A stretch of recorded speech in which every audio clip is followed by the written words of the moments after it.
Hello everyone, welcome to GGN. This is part 2 for this news report today. It's Tuesday, March 12th, 2013. I'm Darko.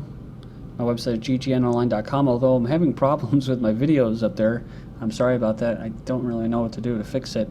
I know that I've been having a lot of issues with just getting onto sites, and then basically the pages being unavailable, especially with alternative sites or Truth or News. Alan Watt, he's been having a lot of problems. So these are what you call subversive attacks, and there's not much you can really do about it.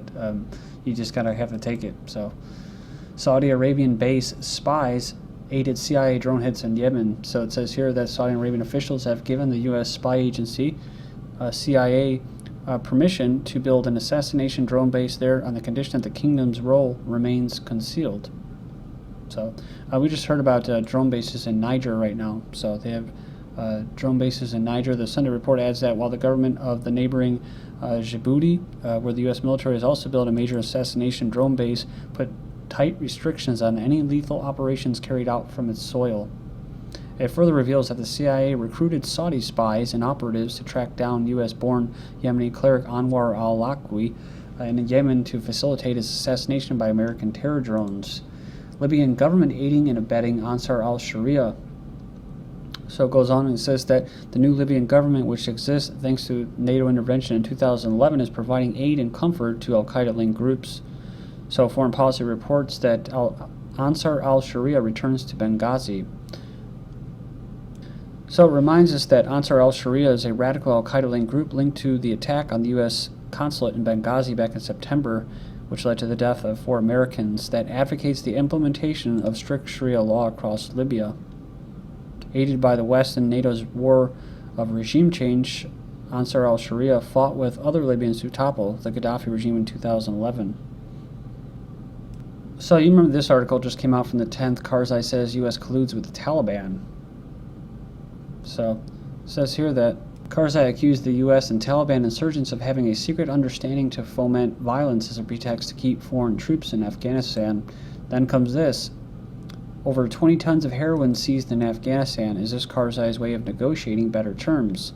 Almost 21 tons of heroin have been seized in an operation in eastern Afghanistan, the head of Russia's Federal Drug Control Service said on Tuesday.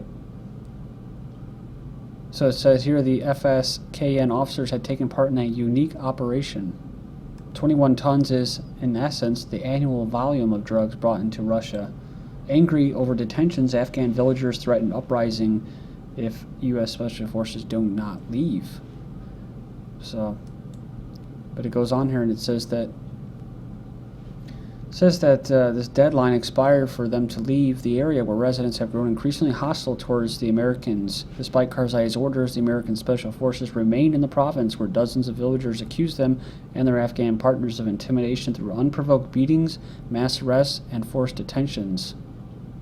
The recent shootout, which also killed 2 Afghan policemen, only deepens distrust. Yeah. Then we have this. U.S. troops attack truck, killed 2 Afghan civilians. A major blast soldiers for shooting without warning. So tensions between the Afghan government and U.S. occupation forces are already high and look to take another turn for the worse today after U.S. troops attacked a random truck on the highway between Kabul and Bagram, killing 2 civilians and wounding another.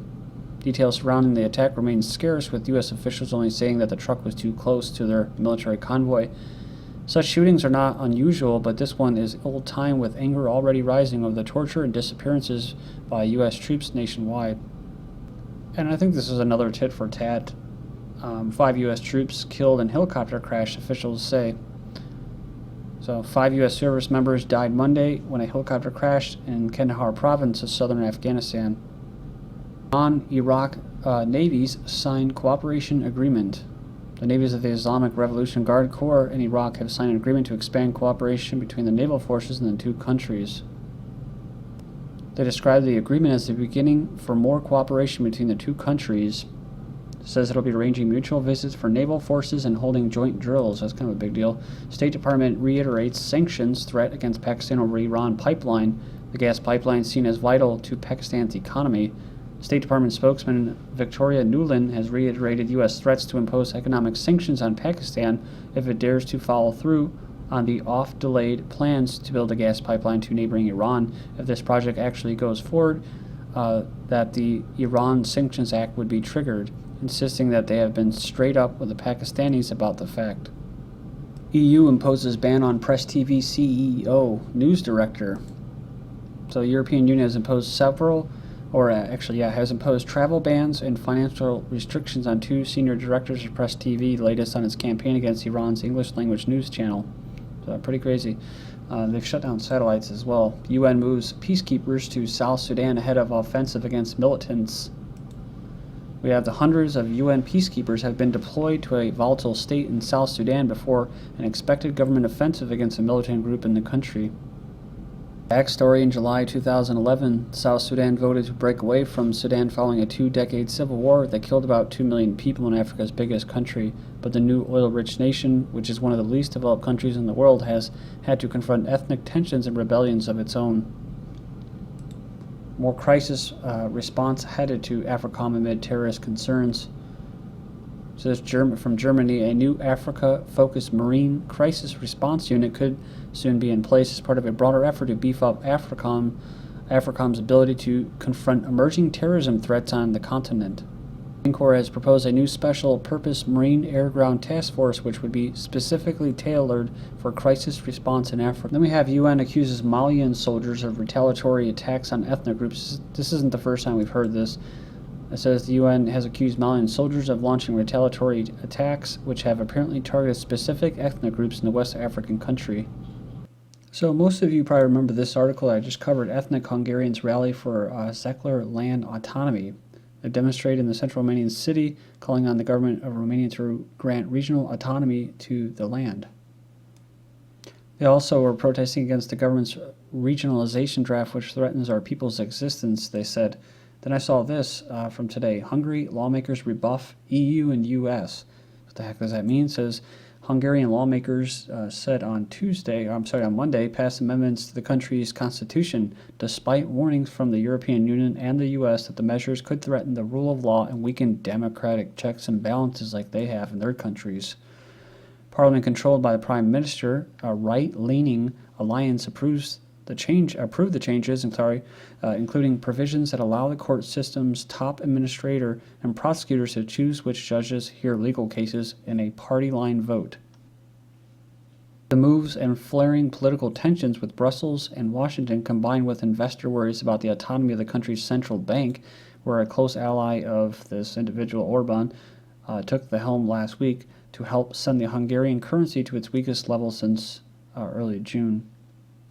The EU, a club of Western liberal democracies, has struggled recently to keep some of the bloc's newer members on what it considers the proper legal path.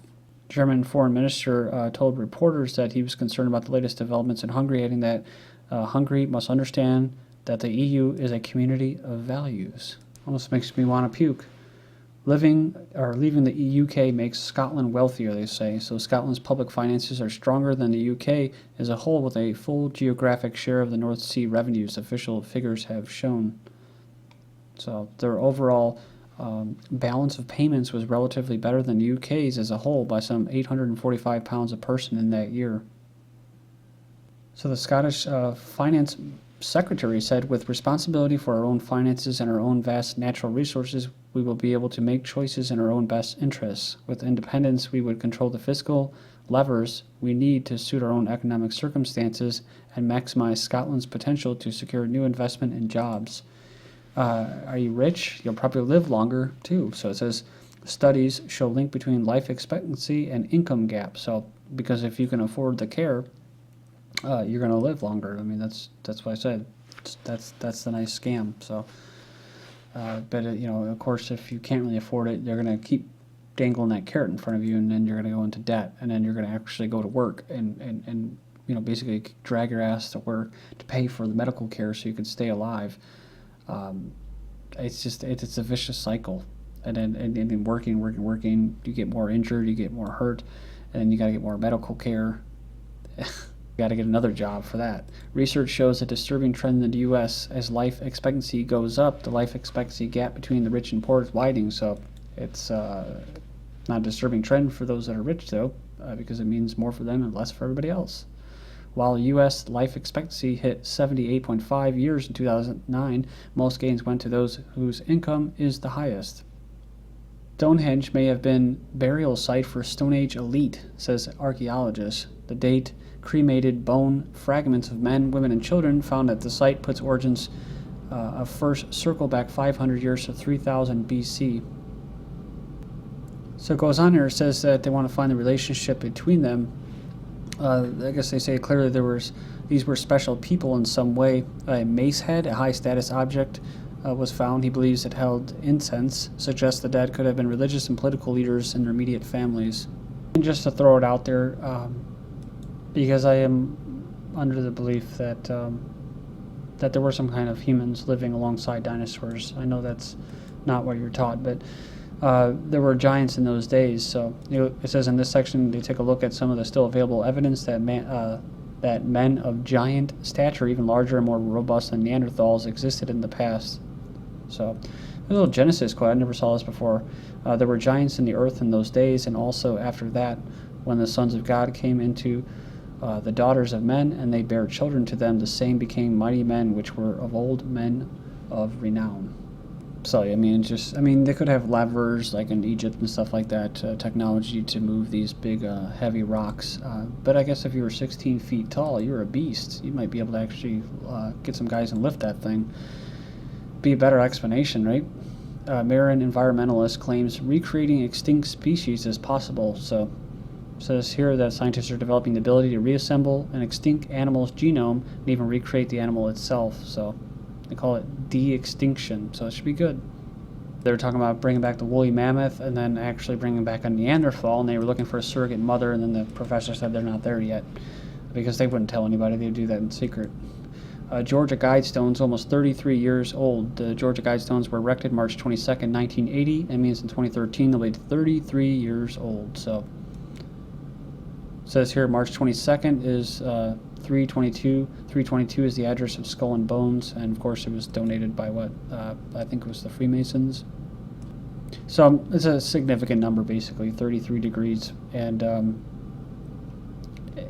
basically I just threw that out there because someone asked me what I thought about it. I'm like, I didn't think anything about it, but whatever it's worth. Scientists, we found Vikings' mythical sunstone. You've probably seen this. They've been studying crystal found in shipwreck for 3 years. They think they found the Viking sunstone, a mythical navigational aid Viking mariners used to locate the sun and traverse the sea before compasses were developed. They were once considered mystical because they were able to pinpoint the sun's position even through the clouds. But a 2011 study found that the stones were actually real. Climate change is the biggest security threat in the Pacific region, says U.S. commander. So top U.S. military official says climate change is the biggest security threat in the Pacific region. It goes on and talks about rising sea levels. It says if it goes bad, you could have hundreds of thousands or millions of people displaced, and then security will start to crumble pretty quickly. In other words, their established order would crumble pretty quickly. We'd be a little more free, so they don't want that. Arctic gets greener as climate warms, says NASA. So all these, the Russians and Chinese and all that, they want to get through the passage, a faster passage and travel route and drill for oil. Like this, higher temperatures and a longer growing season means some of the Earth's chilliest regions are looking increasingly green, says researchers.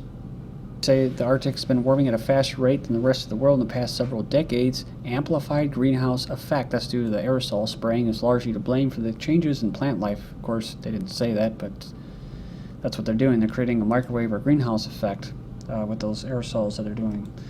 Forget the melting Arctic. Sea ice in Antarctic is growing. Yeah, it's actually record levels. So the Arctic Ocean has plummeted to its lowest level, but down at the other end of the world, sea ice surrounding the Antarctic has swelled. So as the snow was just melting here in the Midwest, and then we got dumped by chem rain, so right at the same time, so it flooded a lot. We got more snow again.